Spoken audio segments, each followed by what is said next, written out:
Hi, I'm Nino Gonzalez, and welcome to another episode of Making Sense. Well, today I've got two guests, and one we've had before, Mr. Joe Ferguson Hi, from Nino. the Small Business Development Center, and Sonny Torres Hi, how are you? from Cisco, correct? Yes, sir. And we've got an interesting topic to discuss. We're going to discuss a seminar that's going to be coming up for restaurant owners regarding restaurant operations and management. So tell me how this came about and what a business owner, a small restaurant business owner, is expecting to learn from your seminar. You know, as part of the Small Business Development Center, one of the things that we realized is that we had not been serving the restaurant industry. We have a lot of different workshops and seminars, and we've just basically said we need to do more for restaurants. We get a lot of restaurant clients that come in for consultation, and we started to realize then that the need is out there to provide service that is really targeted to the restaurant industry. So really, over the last couple of years, we've been brainstorming this, and we finally put the seminar together. We're very lucky to have partnered with Cisco Foods, as well as a gentleman by the name of Chris Tripoli from A La Carte Food Service Consulting Group from Houston, Texas.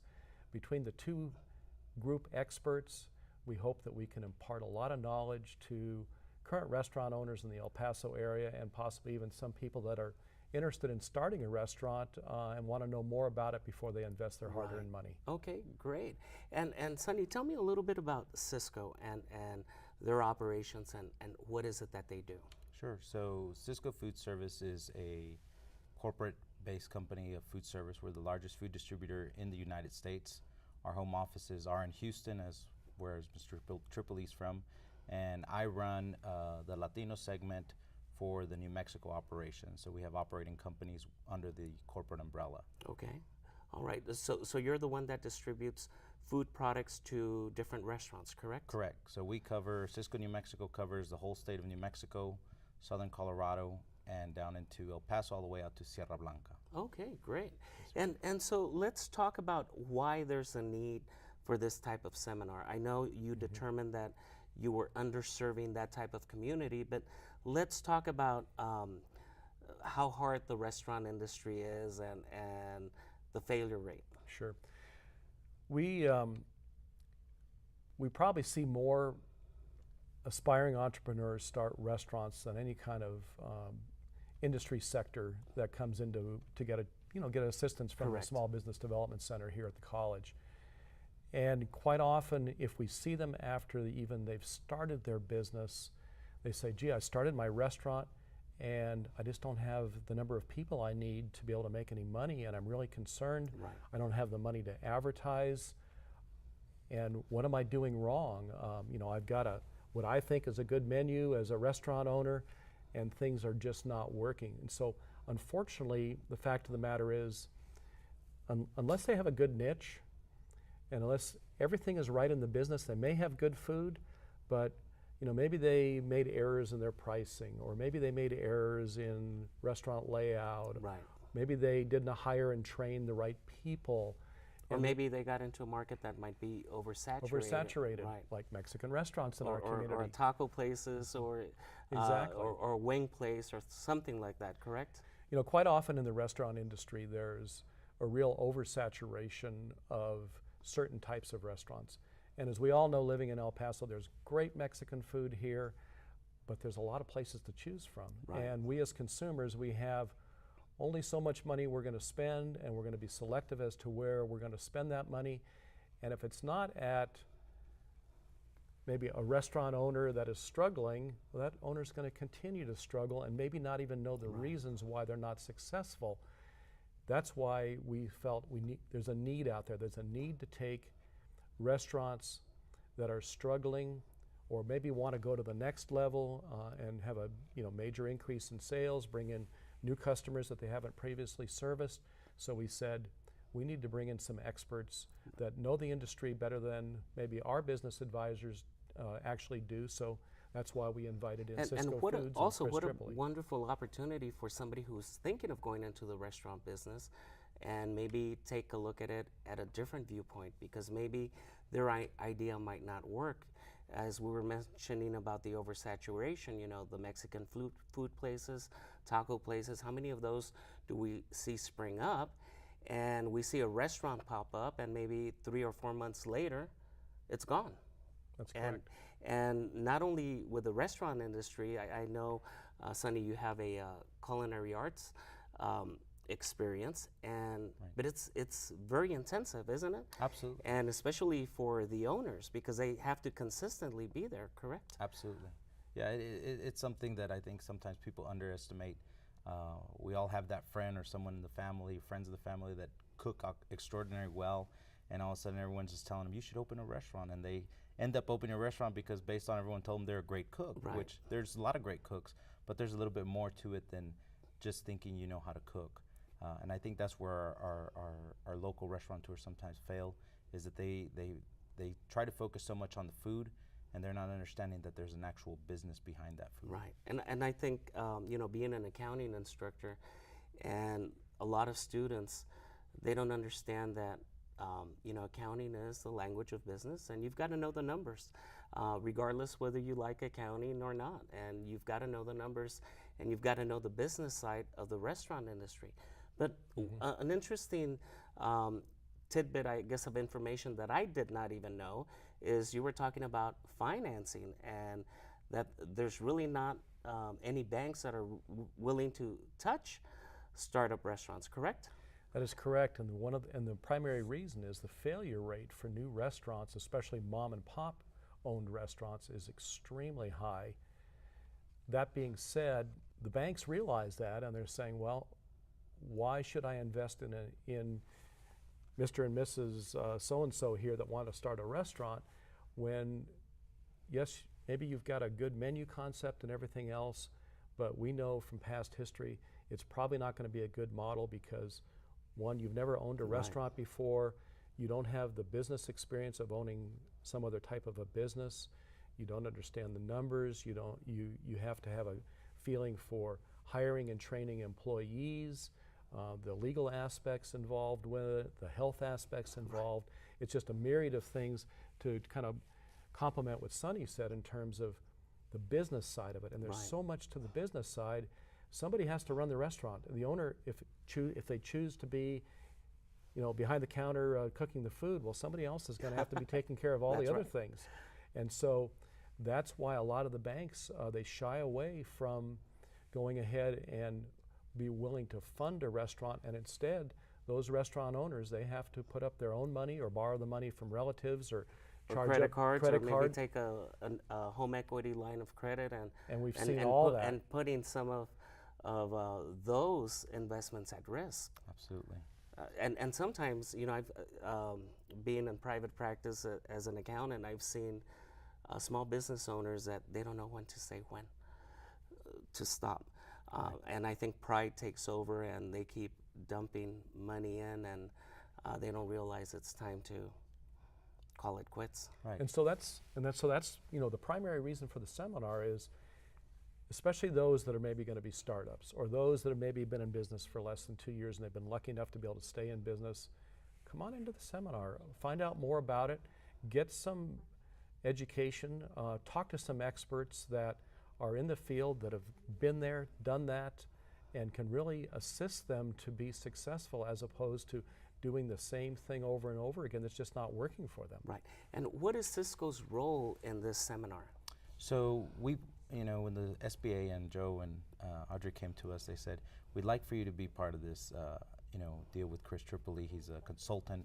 And I said, well, that's what Cisco does. We are kind of a hidden secret to a lot of restaurateurs. They don't understand that Cisco has more than groceries. Distribute, correct. Right. And so that's some of the misconceptions that people don't know. You know, they assume about Cisco as just a food distributor. So we have a whole lot of resources internally. And so basically what we tell our potential customers or new customers is that if you have 4 walls and you have all the utilities, we can help you put everything else in place, from systems as far as heavy equipment to dish sinks and chemicals, flatware, plateware, beverage systems, you name it, including the food. We can be there to help you. We have specialists on board that are certified, trained for just to deal with proteins. We have specialists that are produce specialists, and that's all they do. We have a disposable and chemical person that takes care of all those. And then we also have partnered with a lot of large groups in corporate America, like our chemical companies, our Ecolab, the ADP Securities, the CO2 companies, and we've partnered the things that we don't specialize, and we bring those partners to the help table. you out. Or maybe even point of sale systems, correct? We have our own point of sale systems that we've developed because, again, Cisco has over the years asked the questions to our restaurateurs. What can Cisco do better for you? What are you missing? What do you need the most focus and help on? And a lot of time it is on systems and training, ongoing product knowledge, stuff like that. So we've decided that we wanted to put our resources beyond the salesperson and delivering the great products. And to help these restaurant owners succeed, not just with the products that you provide, but also with that extra knowledge that they need. Absolutely. Absolutely. Right. Especially with point of sale systems, trying to capture every single sale, and especially with tip reporting, right, that some businesses and individuals can get in trouble with. Absolutely. So tell me a little bit about Chris and his background and what he's done, and that we're fortunate for him to be able to do some seminars here. Well, we chose Chris because some of us had the opportunity to go to a national conference, and Chris was one of the guest presenters at one of the breakout sessions. And we liked his presentation so much that we eventually approached him and said, do you do outside work, especially for educational institutions? And he said, yes, sure. He says, we work with other small business development centers throughout the country. And his background, he's got in excess of 35 years of experience in the restaurant industry. As a young person, he started a restaurant, was eventually successful in being able to franchise that restaurant. So, and that's not easy to do all the time, because you have to have a concept that is franchisable, that other people are going to want to buy into. Sure. And he and other partners eventually found they were very, very good at doing that, and they did it not once but multiple times. And so now, instead of him being, say, a restaurant owner, he's taking his skill sets that he's learned over the years, and he started a consulting company, and that's all he does on a full-time basis. And the name of his company is? The name of his company, he's president of a la carte food service and consulting group. Okay, and he's also, as I was taking a look at his bio, I think he's written some books as well, correct? He has been consulted before to write articles in a number of different periodicals. He's written for an organization called The Consultant, My Table magazine, Restaurant Startups and Growth, and various other trade magazines that he has been asked to write for. Great. Well, we'll continue on and discuss more about his experience and more what restaurant owners are expecting to see from this seminar on the second part of Making Sense. So stay tuned.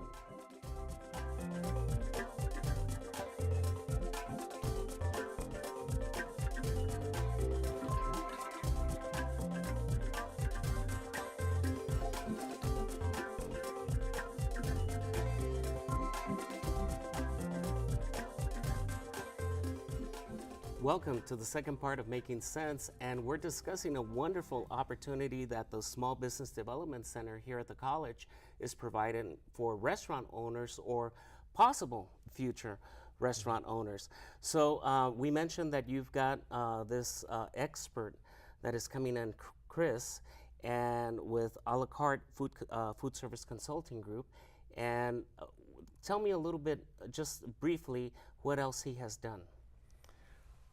Basically, Chris, as a consultant, he's been so successful starting out locally in the Houston region that he's been able to branch out into other parts of the United States, and he's actually gone international, where he has conducted seminars and assisted restaurant owners in a number of different foreign countries, including Mexico, Kuwait, Nigeria, right, other regions of Texas, Africa. And I think he's had some major clients, correct, such as maybe Buffalo Wild Wings, correct? He's done work for Buffalo Wild Wings, in Hacienda del Patron, both in Mexico as well as in Texas.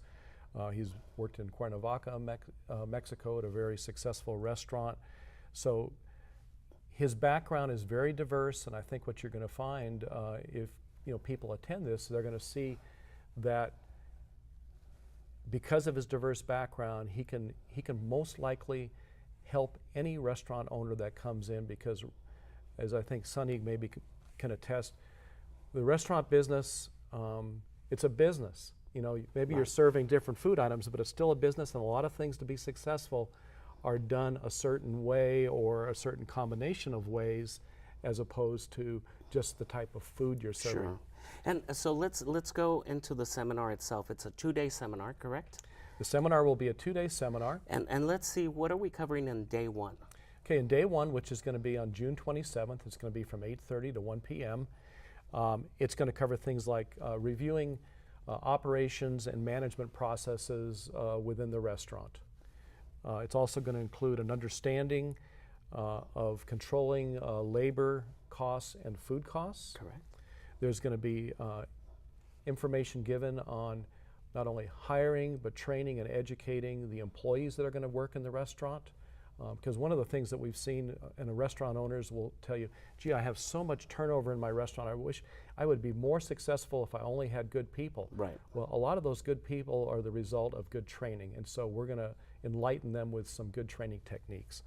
And then also there's going to be an information on how to increase your competitiveness and your profitability in a very difficult industry and market. Okay, and so one of the things that, you know, as I teach my classes, especially in managerial accounting, is we're always talking about product cost. How much does it cost to produce or provide that service? To produce a product or provide that service? And I think we would be surprised of a small business restaurant owner, maybe a Mexican food place, if they can tell us exactly the cost of maybe a taco plate, correct? Right, absolutely. You think they would know? Yeah, no, I think most of our local restaurateurs, and not just local, but there's a lot of people that work in restaurant industry that don't understand the food cost formula. Right. And they just don't have they don't even know where to begin sometimes. And that's what you're going to be covering in day 2, correct? Correct. So tell me a little bit about day 2. So on day 2, the seminar will move to the kitchen setting with Chris Tripoli, and he'll be explaining to them a little bit about food costs and inventories. And so a lot goes behind, you know, building a food cost plate, starting from where your purchases are, how you start with your purchases, who you're buying it from, how it's getting loaded and tracked, whether it's done manually or if it's in a point of sale system that you were mentioning before. So all those things will be covered. Every single ingredient, how much of that ingredient goes on each plate, if there's standardized recipes or not. A lot of these places don't have recipes, and you know they just go by what they've done. Right, and we always have a joke that, you know, we love our favorite restaurants in town that we go, hey, is Joe working today? Oh, okay, good, because we know Joe gives us that big extra plate, but when, you know, Maria's back there, she might have a smaller. Or even the taste might be different. Right, absolutely. So there's always those jokes that sometimes we kind of kid around and say, depending who's working in the back, it depends what kind of food you get. And within this seminar, are you going to cover restaurant layout? Because I think that has a lot to do with the success of a restaurant. And I'll defer to Sonny on this, because that's an area of expertise also from Cisco Foods. Okay. Right. Yeah, so that's another a huge part of believe it or not, of failing or success. One time, you know, when you come into a kitchen, what's your flow like? A lot of places build these beautiful facilities. They hire architects and designers to come into the restaurants and say, this is going to look beautiful, this is going to, you know, really give you a nice look. However, they don't have the experience to understand that it's going to create chaos in the kitchen or in front of the house. Right. Right, and you know, so in some of the companies that I've gotten to work for in the past with corporate America, they have their facility laid out to within how many steps do you go from the kitchen to the front of the house, and the furthest table from the kitchen is only, let's say, 110 steps, and that's the maximum amount of steps that they're willing to have within their concept. So 111 is, okay, we got to redesign it and restructure the tables, because we want to be strategic, because every step that our servers have to take beyond that is more time away from the kitchen to get back and forth to the customer. Interesting. And so sometimes a beautiful design might not serve the function. Absolutely. Wow, interesting. It's just incredible to see, you know, what really goes behind the restaurant industry, and I think a lot of small business owners do not realize that. You know, and I think the great thing about having the workshop seminar here at the college, we're going to go from the classroom in day one to the kitchen in day two, because Cisco has this great Cisco test kitchen. And people that attend this, they're going to walk away with information that they can use and implement almost immediately in their restaurant business, just like the example that Sonny just gave about the number of steps. There are so many little key things to being successful that most restaurant owners just don't know or understand. Right, that's exactly right.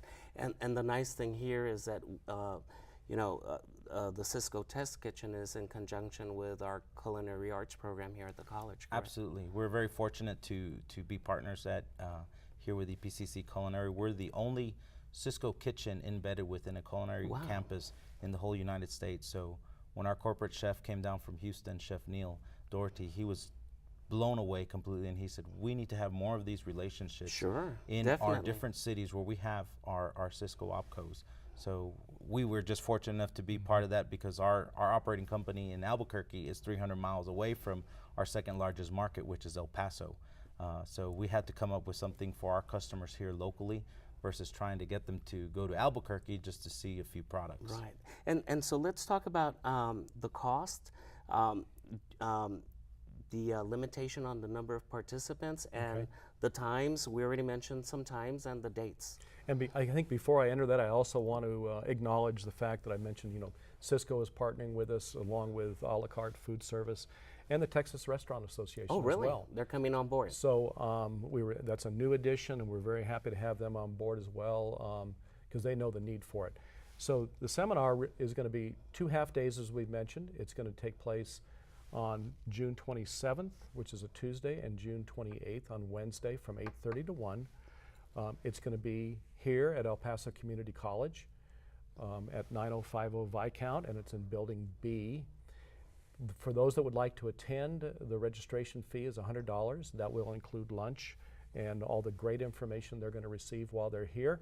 $100. I mean, that's an incredible price for the amount of information that you're I personally providing. think it's very minimal. If somebody was to go to a larger city, they're probably going to pay $400 or $500 for a seminar like this. Or even for somebody who wants to dive in to the restaurant business, $100 investment, that's really minimal. nothing. That's minimal. Yeah, exactly.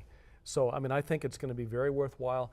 And unfortunately, the seating is limited. We're going to limit it to 24 people, because that's all the space we have, both in the classroom as well as, and that's really kind of overcrowding the test kitchen a little bit, but we've decided for those, if we can get 24 people that are sincerely interested, we're going to make it work for those 24 people. Okay, great. And so what other things will they be seeing in this seminar, other than those things that we've discussed? One of the questions that I have, how do you break down those product costs, especially when you're using so many of the multiple items in several dishes? Right. So there's a lot of moving parts to your recipes, and that's one of the things we're going to go over with Chris on day 2 in the kitchen. So let's take, for instance, we're going to plate up a salad. Okay. And so we're going to present that salad, and then Chris is going to talk about it and break it down. How much lettuce? If you're putting in 7 ounces of romaine and iceberg mix, how much was that case? And divided by how many ounces in a case in each pound, divided into your portion size, and you do that for every single ingredient. If it's corn, if it's tomatoes, if it's avocado, and then proteins, and everything portioned, broken down by the case purchase, by the ounces, down to your portion. And so that's one part of it. Once you have all these ingredients, then you also have your time and labor, and also your utilities. So you have to factor in, apart from that, how much the manpower costs to put that together, plus your bills. Of course, one of the biggest components is probably going to be your overhead, your restaurant overhead. Absolutely. What you mentioned, the utilities, the rent if you're renting out the space, the servers, the bus people, all of that. Absolutely. And I mean, it goes as far as, even plateware and flatware. What does it cost to have a new set of china? I worked in restaurants where we would get in $70,000 worth of new china, and they take us out to the back dock and say, I want you all to look at this. This is $70,000 worth of new china. Wow. And that was enough china to set the restaurant 3 times. So think about every time you break a plate or something happens, that we just put a chip in that $70,000 investment for the restaurant. Wow. And let's one thing that you mentioned, you talked about portion size. But I've gone to some restaurants where, especially Mexican food restaurants, where 3 people can eat out of that plate. Absolutely. Absolutely. And I'm wondering, how, you know, if I'm going to order one plate and share it maybe between me and my partner, that's going to eat into their sales. Absolutely. Absolutely. And then that's some of the things that we've gone through in the past with some of our restaurateurs is when we give the trainings and we talk about plate ups at the kitchen, is kind of educating our restaurateurs that the plate size, if it's 10 inches, doesn't mean you have to fill 10 inches of the plate. Right. We call it it's your blank canvas, and we want to see parts of that canvas, not everything just covered from end to end. So we really want to focus on their plating techniques. More is not better all the time, and so and one of the things, unfortunately, is restaurants that partake in the Mexican fare type food have a harder time understanding that. Right. Because they want to fill it with the rice and the beans, and it's just huge portions that really are not needed.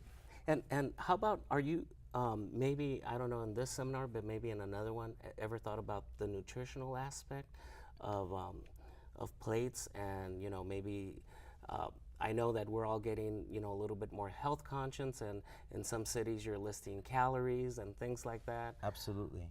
Yeah, so that's one thing that we do at Cisco quite often. We have a certified dietitian on board at our Albuquerque office, so she's available to come down and work with our restaurateurs. She focuses a lot on healthcare and schools, but she is available to consult with our restaurateurs on guiding them for the fitness places that you see popping up every day. I mean, we have tons of those places that are doing prepared foods for people that are trying to watch what they're doing. There's a lot of people that are coming up with allergic reactions and stuff that they have to really focus on, not eating the wheats and stuff that you have from celiac. Well, and I know Chris Tripoli, he had said that he's going to also incorporate a little bit of information on healthy trending recipes that's taking place in other parts of the country. Well, great.